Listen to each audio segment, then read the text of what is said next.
Muy buenos días, ¿cómo están? Bienvenidos a Reporte W. En este sábado voy a estar yo con ustedes, Pati Sánchez, acompañándolos. Este espacio que normalmente es de los reporteros, todos los sábados ellos los acompañan con diversos temas. Y bueno, hoy vamos a tocar dos. En esta primera parte vamos a hablar del debate que tanto hemos visto, ¿no? En el debate público, la prisión preventiva oficiosa que se estaba discutiendo. Digo se estaba porque, bueno, pues el tema ya quedó ahora sí que hay en un intento. Ahorita lo vamos a platicar con nuestro invitado aquí en cabina, por supuesto. Y en la segunda parte vamos a hablar del testamento.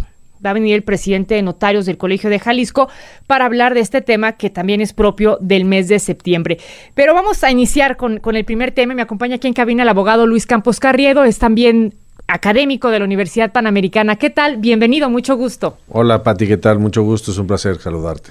Bueno, pues este tema de la prisión preventiva, ¿por dónde le damos? ¿Por dónde lo vemos? Para la gente que nos está escuchando y que va manejando o va tal vez de salida de la ciudad y dice, bueno, en estos días, ¿no? Lo que se estaba discutiendo ahí en la corte y demás, que quedó pues como un intento la prisión preventiva oficiosa, eliminarla y demás. ¿Cómo ves tú en un primer comentario todo este tema que se estaba discutiendo, claro, desde el punto de vista jurídico? Sí, pues mira, el concepto de prisión preventiva deviene que, no obstante, nuestro sistema de derechos humanos en México ya está reconocido como una garantía, la presunción de inocencia. Uh-huh. Precisamente es que el debate se llevaba a abordarlo desde esa óptica.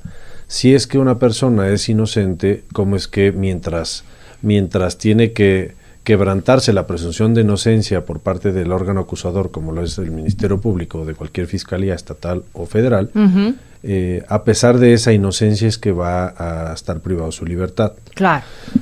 El modelo de prisión preventiva oficiosa ha ido engrosándose. Ha sido un tema, ¿en qué sentido se ha ido uh-huh, engrosando? Sí, sí. Así como excepcionalmente ciertos delitos de alto impacto, secuestro, delincuencia organizada, eran de aquellos que se consideraban de prisión preventiva oficiosa, hoy se ha ido abultando esa lista de delitos, es decir, el catálogo que el artículo 19 de la Constitución Política de los Estados Unidos Mexicanos considera como de prisión preventiva oficiosa. Uh-huh. Y es que hablo abultándose porque se incluyó ahora robo a casa habitación, se incluyó ¿Cuáles ahora, estaban y cuáles se agregan?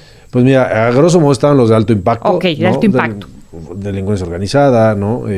Ahora hay otros que bajo el modelo, digamos, tradicional de por qué necesito a alguien tenerlo restringido de su libertad mientras lo voy a juzgar. Exacto. Entendería yo que va de acuerdo a las propias reglas del Código Nacional de Procedimientos Penales, que refiere es a partir de qué tanto riesgo no podría tener que la persona que va a ser juzgada se vaya a evadir, se vaya a escapar de uh-huh, ser juzgado. Claro.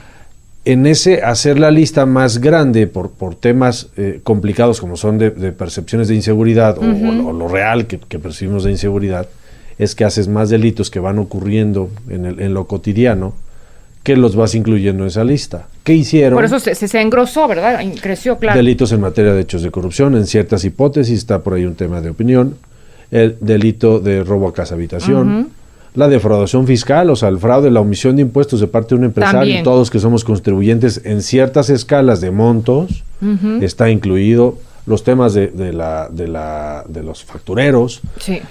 Esos delitos, ciertamente, yo no tendría ningún problema en que un empresario que decidió no pagar impuestos, a lo mejor por una mala estrategia, un mal asesoramiento, resultó que una estrategia le resultó después revisable y le dijeron que hay una omisión de impuestos en una cantidad grande.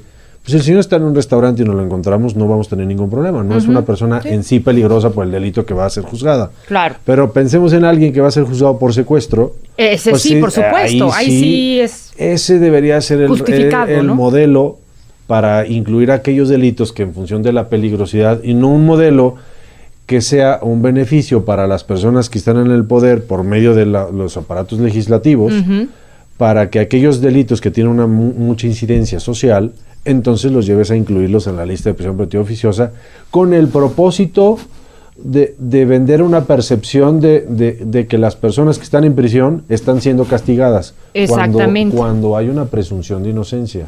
Pero que en este caso, pues entonces no se respeta, ¿no? Porque... Ese es precisamente el tema que iba a ser debatido en la Corte, que había una inconvencionalidad uh-huh, por temas de compromisos asumidos en el Sistema Interamericano de Derechos Humanos del que México es parte, y que iban a ser el derrotero en la Suprema Corte. O sea, era el tema neurálgico a debatir. ¿Y qué pasó en la Corte desde su punto de vista? Ellos llegaron finalmente hasta ese punto, pero ¿qué pasó ahí o cómo vieron ustedes pues la discusión? Lo que percibimos fue que estuvieron tanto desde las conferencias mañaneras en el tema de, pues no voy a decir atacando, pero sí cuestionando una y otra vez, fue una constante desde el Poder Ejecutivo hacia el Poder Judicial, incluidos aquellos ministros de la Suprema Corte y ministras que fueron designados durante esta administración federal, por lo menos fueron propuestos por el Ejecutivo Federal, el Senado los puso ahí, pues que se cuestionó la verdadera imparcialidad y si iban a ser parte de un sistema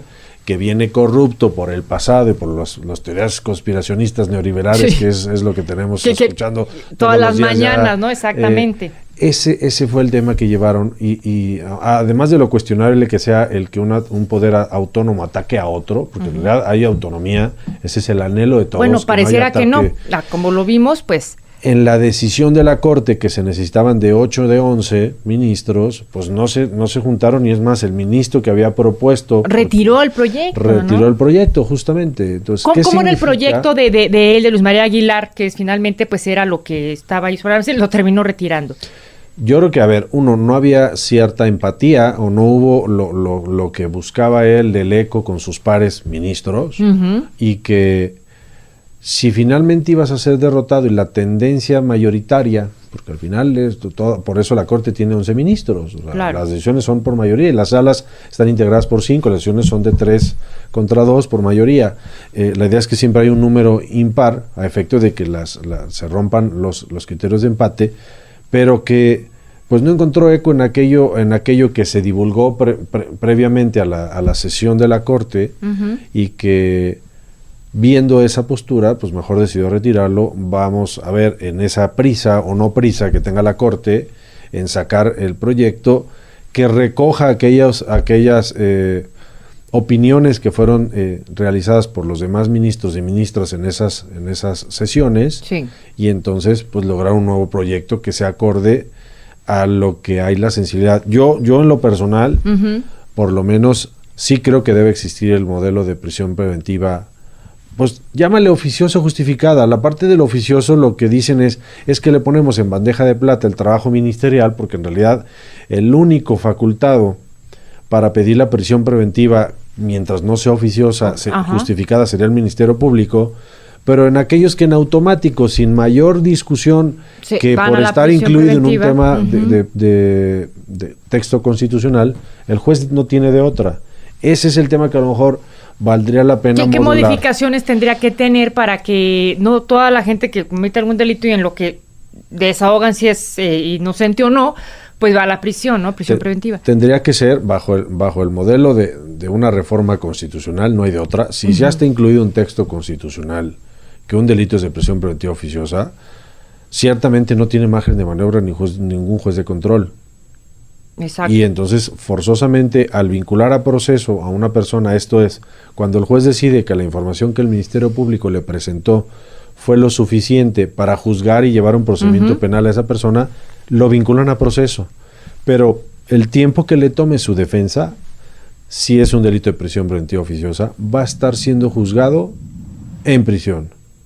Claro, sí, que es como, ahora es este tema, viéndolo desde el punto de cómo están las cárceles, ¿no? Y dentro del sistema penitenciario, bueno, pues es, claro que de fondo es eso, ¿no? O sea, digo, me refiero a que mucha gente está ahí esperando su sentencia y se le lleva años. El propio ministro Arturo Saldívar, a raíz de que se autodenominó como un defensor de los derechos humanos y que empezó a hacer un tema que le han criticado desde su posición de ministro y empezó a recoger opiniones en el reclusorio de Santa Marta, Catitla, por medio del Instituto de Defensoría Pública Federal, a ver que en las cárceles sí hay muchas personas que son inocentes, muchas personas que a lo mejor faltaban gestiones de seguimiento o una persona a cargo de lograr aquellas condiciones que le fueron impuestas por los órganos internos de los reclusorios para poder acceder a beneficios de preliberación, y eso es lo que han estado gestionando por conducto del Instituto de Defensoría Pública. La verdad es que sí hay carencias, obviamente.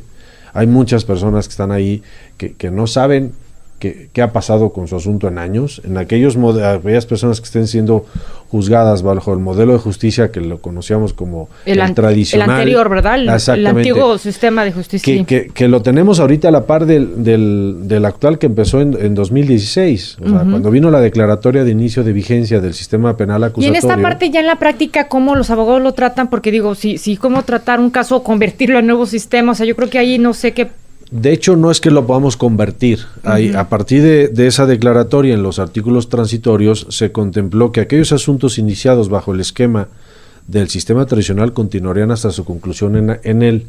Sin embargo, por ejemplo, para efectos de libertad sí hubo un tema muy, muy interesante y relevante, porque en un artículo quinto transitorio de ese decreto que fue iniciado en 2008, y tuvo una vacatio legis, o sea, un tiempo en que entrara en vigor de 8 años, por eso es que la declaratoria de inicio de vigencia fue en junio de 2016 a nivel nacional, se generó una expectativa de derecho porque había ciertos delitos que en el modelo tradicional eran de aquellos que restringían el derecho de acceder a pagar una caución o una fianza o los sistemas de garantía para estar en libertad, pero que en el nuevo modelo no eran de aquellos que estaban considerados como de prisión preventiva oficiosa. Ejemplo, el de operaciones con recursos de procedencia ilícita, lavado de dinero. En el otro sí se podía pagar una fianza. No, era de no poder caucionar un delito grave, y hoy en el nuevo modelo de justicia, entonces aquellas personas siendo juzgadas bajo el modelo del sistema tradicional no podía acceder. Sin embargo, siendo juzgada en un caso bajo las reglas anteriores, en el modelo de acogerse a los beneficios de libertad, tienen derecho a revisar esa prisión preventiva que estaba impuesta bajo el modelo tradicional en el nuevo. O sea, aquí el criterio ya no obedece a lo que en un inicio pues se establecía, ¿no? O por lo menos, si queremos a lo mejor limpiar las cárceles, ¿no? Pues ¿cómo le vamos a hacer? Sí, ese es precisamente el reto. Desde el ámbito, pues nosotros como operadores, que somos operadores, los abogados, ya en la práctica, públicos, jueces. Por supuesto que este tema por años seguramente ustedes han opinado sobre esto, ¿no? Sí, y ese es el reto para todos, desde organizaciones civiles que han recurrido a los órganos legislativos a efecto de hacer ver que en los modelos de ir engrosando la lista de personas que van a estar siendo retenidas en prisión mientras esa presunción de inocencia no está siendo quebrantada, claramente hay una corresponsabilidad del legislativo del Estado mexicano en este caso, por cuanto aquello que se conflictúa con el modelo del que México decidió ser parte a través de los tratados internacionales, suscribirlos y de hecho tomarlos en cuenta para efecto de extender las garantías, tanto lo mínimo que contempla nuestra Constitución, como aquello que son considerados de ejemplos de valía, el derecho a la presunción de inocencia, el debido proceso, ¿no? El derecho que tienes de cuestionar aquello que el Ministerio Público presente como evidencia en tu contra, y una serie de condiciones que generan que un Estado democrático que reconoce los derechos mínimos indispensables a través de sus propios procedimientos legales, es que entonces sí vas a poder lograr armonizar el anhelo que tienen las personas que están en el poder por cuanto a vender resultados, porque en realidad es lo que hacen, o sea, ellos buscan como un tema de apariencia, ¿no? De que realmente está funcionando, pero no.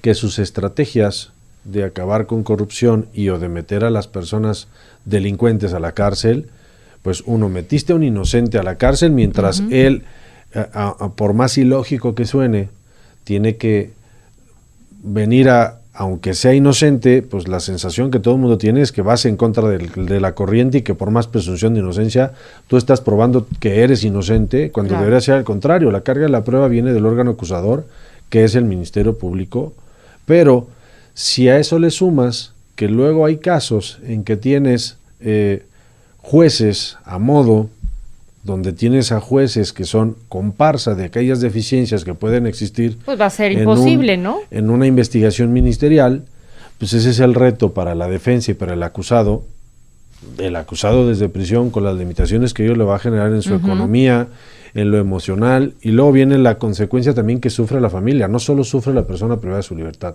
claro, sufre la familia afuera. Y mucho de que se le invierte, ¿no? El tema de los recursos, digo, ¿cuántas familias no están en este proceso?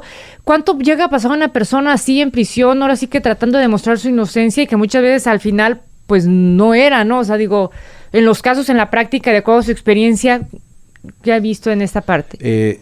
Sí es una garantía constitucional el hecho de ser juzgado de acuerdo a las penas mínimas y máximas por un delito, pero es claro que el anhelo de la prontitud en la administración y procuración de justicia luego riñe con los tiempos de tribunales. ¿Por qué riño? ¿Por qué están conflictuados? Porque mi tiempo para lograr trastocar aquello que fue objeto de una vinculación a proceso o aquella de evidencia que hay en mi contra mientras estoy siendo juzgado, Sí. me toma más de aquello que la Constitución tiene como anhelo de que sea rápido. Si yo tengo derecho a ser juzgado antes de un año, Claro. pero si para mi defensa necesito 2 o 3 Y por decirlo menos, ¿no? o 4, todo ese tiempo, si es cierto, la Constitución también contempla cuánto es el tiempo máximo que yo puedo permanecer en prisión preventiva, en la justificada, en la oficiosa hay otras reglas. ¿Cuánto es el máximo Pero en la 2 justificada? años, ¿En la justificada? sí, ¿Y en la oficiosa? pues el tiempo que te El toma tiempo que... proceso. O sea, Sí. que fueron años y así pasa. Eso es precisamente, era aquello, por eso se estuvo atacando y cuestionando antes de que llegara el debate. Si eso que iba a ocurrir al seno de la Suprema Corte, de analizar, iba a venir a trastocar aquellos pilares que los que están ahora en el poder dicen sentaron de precedente para en lo futuro, entonces dejar lo necesario para que en el momento en que ellos no lleguen a estar, fijaron esas bases Claro. para en lo futuro no se pueda resquebrajar aquello que ellos tienen como un pilar, que es acabar con la corrupción, acabar con la impunidad, y el que, sin importar que las personas sean inocentes, pueden estar más tiempo del que debieran de estar Sí, que no sea en más prisión. Exacto, Los sí. tribunales no son expeditos. Por más que tengamos un sistema de justicia federal, porque en realidad mi óptica desde abogado postulante, además de académico, yo estoy en el terreno de juego del litigio penal, es que si bien es cierto que el juicio de amparo es una herramienta muy valiosa, lo cierto es que se han encargado los que están en el poder, cuando eso conflictúa obras que tú tienes intereses particulares, sí, claro. particulares, el juicio de amparo es una herramienta muy valiosa que dicen que se desnaturaliza porque impide que las personas sean llevadas a ser juzgadas. Yo creo que no. Lo que pasa es que las reglas del juego de los que están en el poder les gusta tener la sartén por el mango. Desde aquel independiente que es el Poder Judicial, como los encargados de la Procuración de Justicia, las fiscalías, llámale fiscalías estatales o los modelos que que siempre se obedece a otros intereses, ¿no? Finalmente. Modelos especializados en temas de corrupción. La idea es que esa fiscalía, las fiscalías anticorrupción, sean autónomas y que no respondan a intereses de los ejecutivos bien sea de la Federación o de los estados. O de los estados, claro. Pero, pues eso es lo que es complejo. Y eso es lo que vivimos, y ese es el reto, donde tienes a jueces que son valientes en dar decisiones en contra de intereses nacionales, dicen, y al ir en contra de aquellos intereses, es que los jueces son atacados. Pero en realidad, si tú juraste y hiciste una protesta de jurar y respetar y hacer respetar la Constitución, no tendrás por qué estar atacando las decisiones que te son adversas de un poder autónomo, que lo es el Poder Judicial estatal o en su ámbito federal. Nos quedan 5 minutos. ¿Qué seguiría después de esto? ¿Cómo ven ustedes desde el litigio, desde la academia, este tema? ¿Hacia dónde iremos o nos vamos a quedar exactamente igual? Yo esperaría que haya una modulación, un tema de tratar de emparejar o llevar al anhelo que sería a partir del nivel de peligrosidad del delito por el que una persona va a ser juzgada. Lleguemos a los temas que son muy, muy sensibles y muy fáciles de comprender. Si yo tengo una persona que es, por el tipo de pena que puede enfrentar, pues es obvio que la naturaleza humana tiende a la libertad. Después de la vida, el valor más preciado que tenemos los humanos es la libertad. La libertad, claro. Si yo sé que enfrento una probable prisión de mínimo 20 años, es obvio que yo voy a tratar de evadir y el no estar presente para ser juzgado, y el tiempo que tenga y deba de estar prófugo para no enfrentar la justicia, lo voy a hacer, porque sé que el peso de la ley, bajo el esquema que tenemos hoy de estándar de prueba, que es un tema muy recurrente, o sea, la información que se necesita para que una persona pueda ser sujeta de una investigación penal, bueno, a ver, de un procesamiento penal, hago la corrección, o sea, no es lo mismo la investigación que lleva a cabo el Ministerio Público, que eso no quebranta presunción de inocencia, que ya el proceso, pero ya enfrentar un procedimiento penal es muy mínimo, si no es lo mismo que se requiere para vincularme a proceso, que aquello que se necesite para declararme culpable, y que hay la información suficiente que sí hace que se quebrante mi presunción de inocencia. Claro. Pero tenemos el otro elemento. ¿Qué es lo que van a vender entonces como resultados del ejercicio de impunidad? Me parece que debemos de lograr entender que sí hay un trabajo que tenemos que hacer todos los operadores, desde capacitación y formación, tanto en las universidades como en los órganos de administración y procuración de justicia, de formar personas valiosas. Todos los ministerios públicos, o buena parte que conozco, tanto a nivel estatal como federal, pues se quejan, o eso es un clamor, el que no acceden a los mismos lugares para prepararse académicamente, pues uno, por temas de costos, y dos, porque luego no hay tiempo, porque tienes que sacar mucho trabajo, pero ahora tú vas a invertir tu poco espacio de tiempo para recreo para tu familia. En formarte a ti es un tema bien difícil de equilibrar. Muy complicado, y claro. que ese es el verdadero reto, ¿no? Yo creo que si fuera a manera de conclusión, sería el que todo mundo debemos de aportar en nuestro ámbito, desde la academia, cada quien desde su trinchera, en la cancha de juego, los otros, en hacer ver aquello que es mejorable. Yo creo que no hay que verlas. No hay que verlo tampoco como que estamos muy mal. Me parece que tenemos muchas áreas de oportunidad, todos, desde nosotros mismos como operadores en el ámbito privado, en la parte de la academia, el tema de las universidades, cada y aquellos que estén en las trincheras, ¿no? como son los que están en el poder, en el ámbito ejecutivo y en el legislativo, con políticas claras, que no sean golpes de timón, como lo que se ha sentido, que luego sean regresiones. Bien, pues le agradezco como siempre la disposición. Digo, el tiempo se nos va rápido siempre en radio, pero muchísimas gracias, abogado y académico de UP, Luis Campos Carriedo. Gracias por venir aquí a Cabina. Un placer, siempre a sus órdenes. Gracias. Oigan, pues vamos a hacer una pausa, es Reporte W, pero al regresar seguimos con más aquí en W Radio.